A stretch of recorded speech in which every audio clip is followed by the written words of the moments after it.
Verizon или Verizon, как его называют по-разному, на iMlogic S905X4 процессоре на канале Технозон с обзором. Поехали.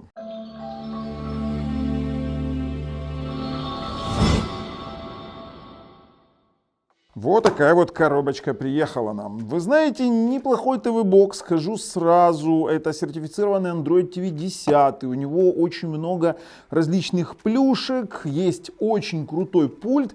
И сразу же, беря в руки этот пульт, я могу сказать, что этим пультом вы сможете управлять абсолютно любым устройством, которое у вас есть. В том числе телевизором, звуковыми панелями, ресиверами. Он поддерживает абсолютно все. Ну, не сам пульт, у него есть инфракрасная составляющая. Просто в ТВ-боксе прошивочка это поддерживает. Что же у нас внутри? У нас есть 2 гигабайта оперативной памяти, 8 гигабайт хранилища. И некоторые скажут, что этого мало. Но дело в том, что, как показывает практика, этого хватает, ну, если не для всего, то почти для всего. Есть ТВ-боксы, которые на такой конфигурации тягают даже торренты на 100 гигабайт. Мы с вами дальше в обзоре посмотрим, на что он способен. Но вот цена у такого ТВ-бокса, она достаточно кусабельна. Знаете, кусабельно, слово-то какое. Кусается, в общем-то, цена. Почему? Потому что почти $70 я за него заплатил, плюс доставка ко мне в Украину из Штатов через посредника, но я не знаю, вот не знаю. Я бы, честно вам скажу, рассматривал бы вариант, допустим, TiVo Stream, либо Dynalink. Сказать, что 905X4 здесь получил какое-то преимущество, он с этим процессором, я не скажу. Плюс хочу отметить, что очень мега корявый лончер, то есть это такой аналог, допустим, Android TV, это их лично написанный свой лончер. Ну, блин, посмотрите. Вот посмотрите, вы знаете, есть такая фраза «на любителя», вот про девушек такое обычно говорят. На коробочке сразу громко написано Dolby Atmos, он действительно поддерживает 5.1 звук, он поддерживает Dolby Atmos, с DTS мы сейчас опять же с вами проверим. И вот во всем остальном коробка, конечно, знаете, как я скажу, обыкновенная. Обыкновенная.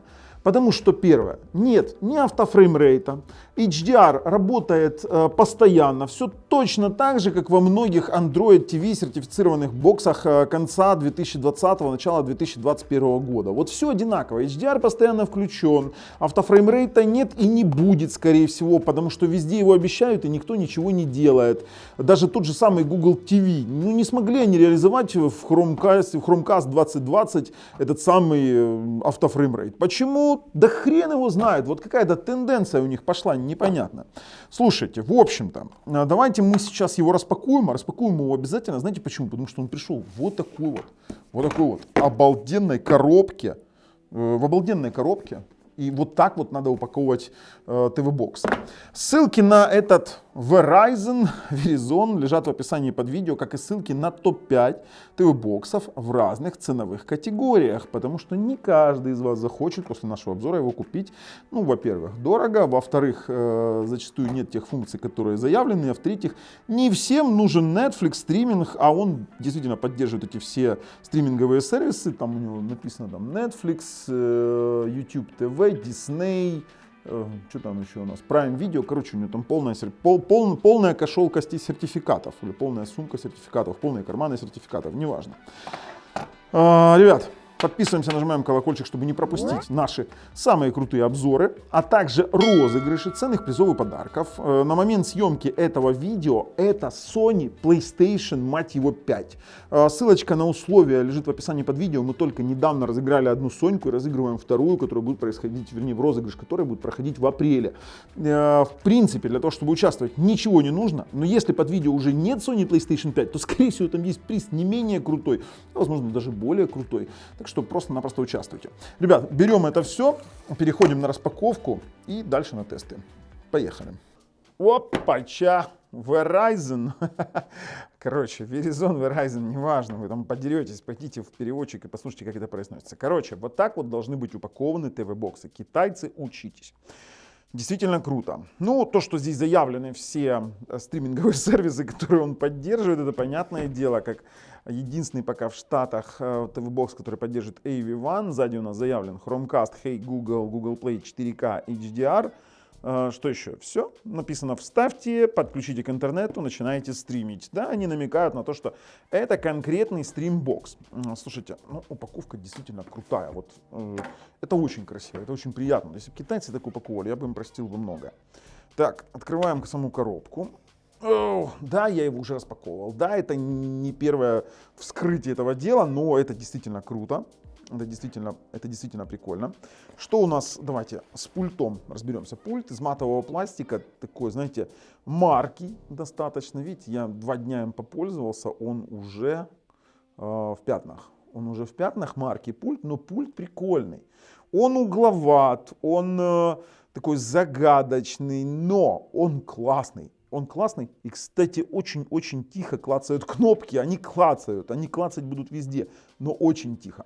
Есть у нас навигационное кольцо, есть у нас кнопки навигации по мультимедиа, есть выбор инпута, есть кнопка включения-выключения, назад, домик, Google Play, гайд, включение-выключение звука, громкость вверх, громкость вниз, переключение каналов, есть инфо, apps и цифровая панель. Слушайте, для чего здесь input? Ну, во-первых, данный пульт, вообще данный TV-бокс поддерживает управление и телевизорами в полном объеме, и звуковыми панелями, такими как, например, там, саундбары, либо ресивер. Мы сейчас подвяжем, когда будем его обозревать, мой ресивер Harman Kardon, от которого пульт потерян давным-давно.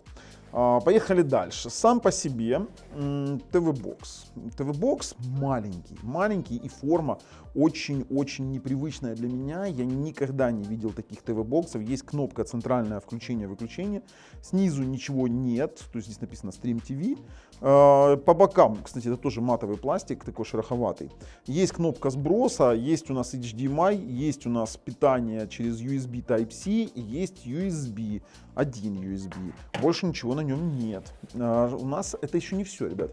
Это еще не все, потому что здесь еще два кейса. В одном из кейсов у нас, знаете, что есть? Вот такое вот крепление. То есть здесь есть крепление за телевизор. То есть вот эта штука вот так вот вставляется. То есть вы делаете крепеж за телек и просто-напросто потом вставляете сюда и защелкиваете. Все. То есть ваш ТВ-бокс защелкнут и может сняться в любой момент. Также есть крепежные материалы. Смотрите. То есть у нас там есть, его можно к стене прищелкивать, а можно к телевизору. Есть у нас вот, где там второй, 2 дюбеля и 2 шурупа. Все. Здесь больше ничего нет. Во втором боксе длинный кабель, он действительно длинный кабель Type-C, качественный кабель. Есть у нас HDMI кабель, тоже качественный, видели, с позолотой, твою мать. И все. И есть вилка питания. Сейчас мы ее достанем.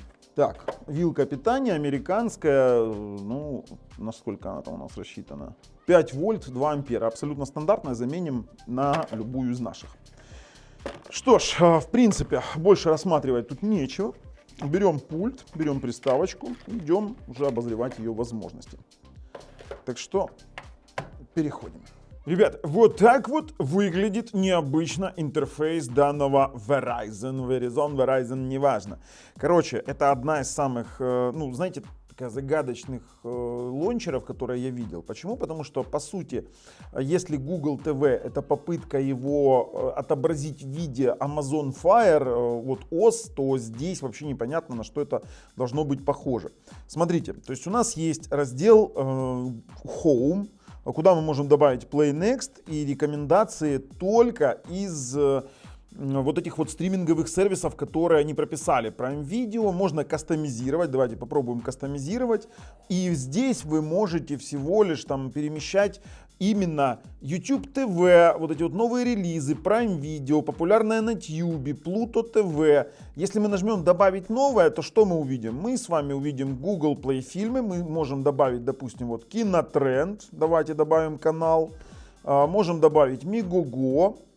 Можем добавить вот по типу такого, ну, можем добавить пару каналов. Давайте добавим. Торсерф можем добавить. YouTube. Ну, там подписки рекомендованы. Давайте рекомендованные подписки в тренде добавим. В принципе, это неплохо в плане кастомизации. Вот мне интересно, можно ли удалить, например, Pluto, да? Вот давайте попробуем Move. И куда его? Никуда. Вот есть те, которые можно удалить, вот видите у нас, те, которые можно удалить, а есть те, которые обязательные. И эти Pluto, они обязательные. То есть вы можете единственное, что сделать, например, Нум перенести в самый верх, допустим, Netflix рекомендации оставлю, там вот это вот Pluto TV убираем подальше. И каким-то образом пытаться кастомизировать вот так вот свой рабочий стол. То есть мы сейчас опускаемся, и что я, получается, популярная на Тьюбе. Prime, вот кинотренд появился. Мегого, торренты, рекомендованные подписки в тренде. Ну, короче, как-то так. То есть это вот худо-бедно можно кастомизировать. Есть у нас раздел приложения, где у нас есть именно конкретно те приложения, которые установлены. Они сделаны вот так вот в ленту. My Apps — это просто вот полная лента. Здесь нет такого меню приложений, как в Android TV, которое всплывает на боковинке. Если мы зажмем Home, то мы выпадем в Home. То есть раньше, как, вот, допустим, как это в Android TV, нажимаешь Home, нажимаешь, ты выпадаешь в раздел меню. Именно меню с приложениями. Здесь такого нет. Здесь вот есть музыка, My Apps, и получить больше приложений из Google Apps. Вот как-то так. Если мы нажмем. Плюс есть у нас раздел покупок. Это нам вообще не интересно. То есть это то место, где вы можете покупать контент.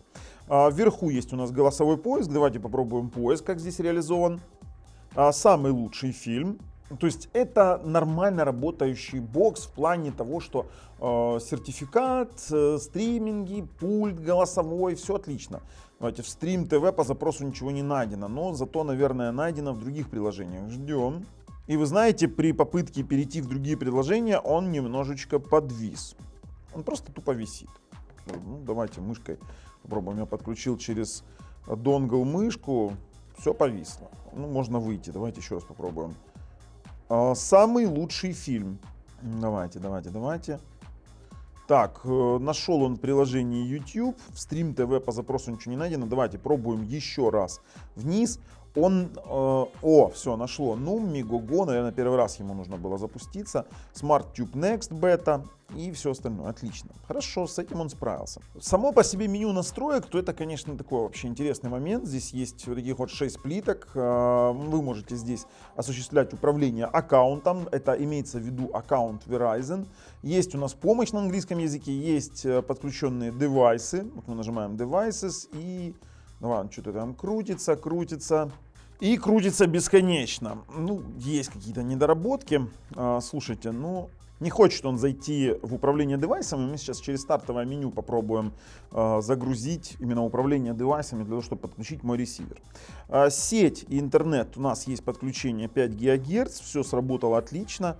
При этом я вам сейчас показываю, у меня подключен вот Ugreen Hub. Мы можем с вами подключать LAN RJ45. Давайте вот мы выйдем в главное меню, вы увидите, как подключается у нас сеть. Он определяется, он совместим с хабами Ugreen, которые мы обозревали на нашем канале. Ссылочка тоже в описании под видео на обзоры на сам хаб. Давайте включаем. Вот, подключилась к Ethernet и выключаем. Поэтому с Ethernet у нас здесь проблем нет. Хотя самого Ethernet на TV-боксе нет. В самих настройках устройства вы увидите, что это абсолютно обыкновенный TV-бокс Stream TV, который основан на Android TV 10. У нас здесь есть меню управления, допустим, звуком. Но здесь нет DTS, здесь есть только Dolby Digital, Dolby Digital Plus и Dolby Atmos. Здесь есть лицензия на это все действие. В хранилище у нас память устройства 8, из которого доступно 4.8, есть Chromecast. Мы сейчас затранслируем наш экран. Дело в том, что у меня смартфон OnePlus X, он поддерживает не только Miracast, а поддерживает еще и трансляцию экрана через Chromecast. У меня, кстати, этот вопрос говорили, что я путаю Chromecast и Miracast, и экран нельзя транслировать. Можно. В OnePlus 8 можно транслировать экран. То есть Chromecast здесь абсолютно нативно рабочий, скринкаст приставка не поддерживает. Отключаемся. То есть здесь с этим тоже абсолютно порядок. Вообще, данный пульт, вот это почему я делал акцент на пульте, пульт очень крутой в том плане, что вы можете сделать сетап. Есть такое приложение, здесь можно сетапить свой remote control. Давайте нажмем начать. Он сейчас анализирует аппаратную составляющую, он пишет, что бренд не поддерживается, и вы можете, допустим, выбрать TV-бренд. Вы здесь можете выбрать телевизор, он будет полностью управлять вашим телевизором. Здесь есть input, есть все необходимые кнопки для управления. Например, здесь есть огромное количество, здесь огромная база этих телевизоров, практически все бренды, которые есть. По крайней мере, мой телевизор LG он определял очень просто. То есть давайте там выберем там Disney. Представьте, телевизор Disney есть. Так, нажимаем Search. Да, все нажимаем, это работает, ура. А вот теперь аудио-девайс. Вы можете просетапить аудио-девайс. У меня подключен он к ресиверу Harman Kardon, достаточно старому. Пульт уже давным-давно поломан и потерян. Я хочу просетапить свой ресивер. Давайте ищем Harman Kardon. Так, Harman Kardon есть. Давайте нажмем кнопочку. Нажмите и держите. И он автоматически сам определяет. О, видели? Выключился звук у меня. Все отлично, он сработал. Слушайте, то есть это удобно. Вот это как в NVIDIA Shield. Там тоже одним пультом вы можете управлять всеми вариантами, допустим, своим саундбаром, своим ресивером, телевизором. То есть когда ты один пульт держишь для всего. Допустим, в Verizon вы можете это делать точно так же, как в NVIDIA Shield. Вот в этом плане это круто. Да, все, это работает. И вот сейчас я управляю, видите, я управляю пультом своим ресивером. То есть сейчас регулируется громкость. Все супер. Все супер. Это универсальное какое-то решение. Что касаемо дополнительных настроек, здесь прописан Netflix ESN, есть поддержка HDMI SIG. HDMI SIG абсолютно рабочий.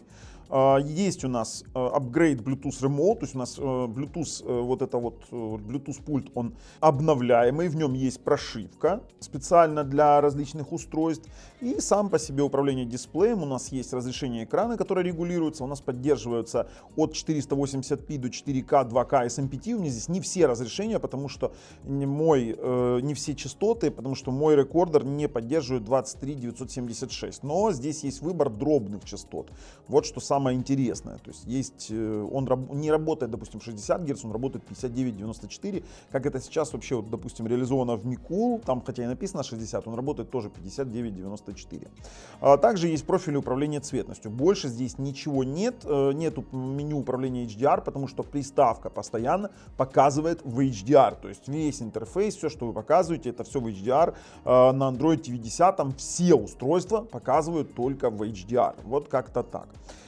Хорошо, ладно, с настройками мы с вами закончили. Давайте еще по системщине пройдемся немножечко по AIDA и по каким-то элементарным тестам. В AIDA мы видим, что это Verizon, Stream TV, AM-Logic платформа 2/8, есть Bluetooth. Центральный процессор это Cortex A55, 4 ядра по 2 ГГц, AM-Logic S905X4. Достаточно уже популярный процессор, на текущий момент все его так ждали. Mali G31 у нас видеоускоритель, сеть у нас подключена на коннекте сейчас на Wi-Fi 1200 мегабит в секунду. Это Wi-Fi 6, это Wi-Fi 6 адаптер, то есть мы подключены сейчас к Wi-Fi 6 роутеру. Доступа к датчикам температуры нет. Ну и из кодеков могу сказать, что здесь есть поддержка AV1. Мы сейчас видим, есть у нас поддержка VP9 on 2 и есть поддержка AV1 кодека. Тестируем спид-тест. Давайте через Wi-Fi 5 ГГц, внутренние сервера моего провайдера 300 с чем-то мегабит на Wi-Fi 6. Ну, тут на AM-Logic S905X4 есть один определенный момент. Дело в том, что у AM-Logic есть такая вилка интересная, аппаратная. Вы видели, как повел себя на выход, скажем так? Но это проблема уже здесь на месте. Давайте попробуем еще раз, дабы закрепить результат. Дело в том, что либо у вас будет USB 2.0 и быстрый Wi-Fi, либо будет USB 3.0 и Wi-Fi не будет вообще. То есть вот таким вот образом это все реализовано. При том, что мой жесткий диск не заводится на этом адаптере на Ugreen, хотя заводится с LAN RJ45. Ну как-то мне совсем непонятно. Мы сейчас подключим LAN RJ45, посмотрим, сколько он выдает максимально у нас через адаптер гигабитный. Здесь вообще USB 2.0 стоит, да, там стартуем. 311 на 288. Хорошо, давайте ради приличия мы должны с вами, видите, у нас спид-тест подвесил его выгрузила полностью интерфейс. Это, знаете, как неприятненько, памяти ему не хватает. Вот что они с интерфейсом перемудрили. Блин, висит. Пробуем 2,4 ГГц через Wi-Fi. Тоже очень классные результаты в плане того, что больше 90 мегабит. Представляете, это больше, чем 100 мегабитный LAN у некоторых ТВ-боксов выдает. Да, там 93 с чем-то на 93 с чем-то. 94 на 90. Отличный результат, я считаю. Если заглянуть в DRM-инфо, то увидим, что у нас здесь само собой есть абсолютно все DRM-ключи. Это лицензии. Вот очень простыми словами, это сертифицированный ТВ-бокс для того, чтобы работали все стриминговые сервисы. То есть здесь есть CENC ClearK, есть Widevine L1, есть Microsoft PlayReady DRM. Поэтому абсолютно все сервисы типа Netflix, типа Amazon Prime здесь будут работать идеально. По поводу тротлинг-теста, опять же, на сертифицированных на Android TV 10 боксах тротлинг-тест проводить нет смысла. По условиям тротлинг-теста он должен работать при любом варианте без уменьшения частоты, без уменьшения частоты процессора. То есть мы, конечно же, можем стартануть, посмотреть на частоты, там определенное время подождать и увидеть, что 2 ГГц как было, так и будет хоть через час работы, хоть через 2. То есть в этом заключается суть сертификации в соответствии аппаратным требованиям, которые предъявляет Google для сертификации Android TV на данных устройствах. А это именно Android TV 10. Ну, что в принципе и требовалось доказать. Частота 2 ГГц держится, ничего у нас не колеблется и не снижается. Можно спокойно выходить в главное меню, дабы тестировать его дальше. И хотя я противник игры на Smart TV боксах, именно на сертифицированных Android TV, я все равно обязан вам показать тесты игровой производительности. То есть Wildstorm Extreme он набирает 5755 баллов, Wildstorm Unlimited 10114 баллов. Это в среднем процентов всего лишь на 2-3 больше, чем от 2 до 5 больше, чем iMlogic S905X3. Вот как-то так. Конечно, неплохой бокс получился, хорошее сочетание. iMlogic S905X4. У нас поддерживается Wi-Fi 6 есть, у нас поддерживается LAN RJ45 через вот этот вот адаптер Ugreen. Но у нас не работает абсолютно жесткий диск. Вернее, не жесткий диск даже, а SSD. Что я ему только не делал. Мы его и форматировали в разных форматах. Единственное, что он поддерживает, это флешки. То есть вот если мы сейчас зайдем в хранилище, мы увидим, что вот видите, безопасно извлечено. Вот мы что не делали. Вот видите, вот этот вот SSD-шник, обыкновенный SSD, USB 3 протокол. Мы его подключаем, и он предлагает его сделать внутренней памятью. То есть, не знаю, возможно, они избегают такого варианта. Вот видите, безопасно извлечено постоянно. Боролись, ничего с ним сделать не можем. Но зато флешки работают. Как ни странно, флешки все заработали. Начинаем с вами тесты производительности его как мультимедиа. Из мультимедиа мы с вами сможем проверить YouTube. Мы с вами сможем проверить, допустим, торренты. Мы с вами сможем проверить IPTV и Netflix, грубо говоря, стриминговые сервисы. По сути, фильмы жесткого диска проверить не можем, потому что он либо избирательно подходит к работе через свой USB 2 с этими SSD-шками, по крайней мере с нашими SSD, которые работают на всех ТВ-боксах, он не заработал, либо просто-напросто есть какое-то ограничение на подключение большого объема. То есть маленький объем, там 30 гигабайт флешку, 32 гигабайта флешку он съедает, другого ничего нет. Тесты звука мы проводить не будем, потому что он постоянно все выводит в Dolby Digital Plus, то есть имея лицензию Dolby, у него постоянный режим Dolby Digital Plus, он либо включается в Dolby Atmos при поддержке вашим ресивером Dolby Atmos, либо постоянно все в Dolby Digital Plus. DTS в данном ТВ-боксе нет. Начинаем с YouTube. Вообще этот ТВ-бокс полностью реализует iMlogic S905X4 в плане стриминга. В том плане поддержка AV1 кодека и то количество стриминговых сервисов, которые перечислял, они уже начинают поддерживать AV1. И действительно это помогает, допустим, в Штатах при достаточно медленном интернете получить хорошее качество изображения. То есть если вы через AV1 получите с меньшим потоком 4К фильм, то это, конечно же, классно. Начинаем с 4К 60 FPS HDR. При том, что HDR он декодирует, но у него все абсолютно в HDR, и это как бы для меня вот уже стало модой. Вот, все, ролик у нас работает, 0 дропов. Вот, пожалуйста, 0 дропов, 4К 60 FPS он свободно декодирует, как бы у меня вопросов к этому нет. Но дело в том, что данный ТВ-бокс не поддерживает автофреймрейт, и это печалька. Это печалька, то есть вы не сможете его завести ни с Vimeo Media Player, сейчас покажу диагностическое окно, ни с каким-либо другим вариантом. Здесь нет ни root прав, ничего подобного. Давайте попробуем, как он декодирует AV1 кодек. Япония 8К. Включаем ролик с AV1 кодеком. Вот, пожалуйста, он в AV1 пошел проигрывать. Вот мы видим, AV1 поддержка есть. Все, и тоже он его проигрывает 0 дропов, абсолютно без дропов. Все, ребят, с YouTube вопросов нет. Интересный получается ТВ-бокс. Это действительно для любителей стриминга и для любителей онлайн-видео, но ни в коем случае, допустим, он не подходит для какого-то масс-сектора наших стран. Для наших стран не подходит. Давайте зайдем в Vimeo Media Player, в диагностику, увидим, есть ли поддержка переключаемых частот. Давайте в опции, в диагностику, и видим, что здесь всего лишь одна единственная частота 50 Гц, которую я установил. Все, можем спокойно из этого дела выходить. Netflix. Netflix и подобные, то есть, само собой, если заявлена сертификация Prime, она есть, у меня просто нет подписки Prime, у меня есть подписка Netflix. Netflix поддерживается в максимальном качестве, он поддерживается и с Dolby Atmos звуком. На момент его релиза Dolby Vision не заявлен был, и как бы есть как есть. Но Netflix абсолютно неплохо работает. Вот, пожалуйста, опять в том же самом Dolby Digital Plus все воспроизводится. Ох, слушайте, хорошо, но что у нас будет с IPTV? Я хочу попробовать 4К IPTV каналы. Все-таки, он, знаете, получилась мощная коробка. Фактически это стик. Это стик. Вот 4К IPTV он декодирует тоже. С Джеки Чаном фильмец, при этом в классном качестве. Норм. Люблю с Джеки Чаном фильмы, только старые. Давайте еще один 4К канал включим. Ганнибал яйца. Что такое Ганнибал яйца? 3840 на 2160.